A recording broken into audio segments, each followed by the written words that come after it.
A. Hi.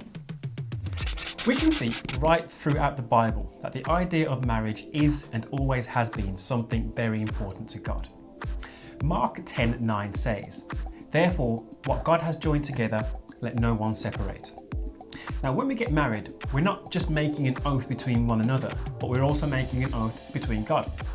When we choose to get divorced, we have to understand that we're going completely against God's purposes for our life, and it must be avoided at all costs. That said, if we do get divorced, there are guidelines to be followed. New Testament grounds for divorce are very clear. Divorce is only permitted by God for the two following scenarios. Scenario 1 is where one of the two people in the marriage commits adultery. Now, this is explained in Matthew 5:32, where it says, "But I say to you that whoever divorces his wife for any reason except sexual immorality causes her to commit adultery." Now, always bear in mind that divorce is permitted but not commanded. Just because someone committed adultery, it doesn't mean that the couple must get divorced. Now, it's important to also note that the couple must do everything they can to make things work in that marriage. Now, as troublesome as things may be, we have to remember that God is a healer. God is a healer, and anything is possible through him. That's very true.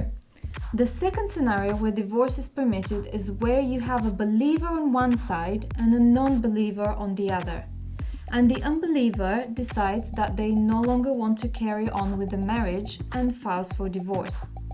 This can be backed up in 1 Corinthians 7:15, where it says, "But if the unbeliever departs, let him depart. A brother or a sister is not under bondage in such cases, but God has called us to peace."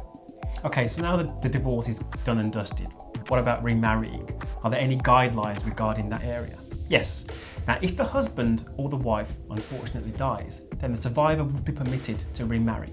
1 Corinthians 7:39 and Romans 7:2 make it clear that death would dissolve the marriage relationship and the remaining partner is then free to remarry.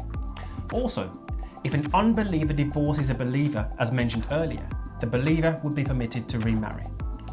Things change slightly when we're talking about the marriage ending because of adultery, however.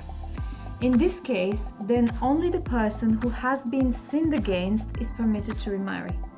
Now, on a final note, if you are someone who is considering marriage with a divorcee, you need to be sure that the person got their divorce on biblical grounds, or else you'll be in danger of committing adultery. This is stated in the second half of Matthew 5:32. But anyway, the hope is that these verses will never have to be used in any marriage.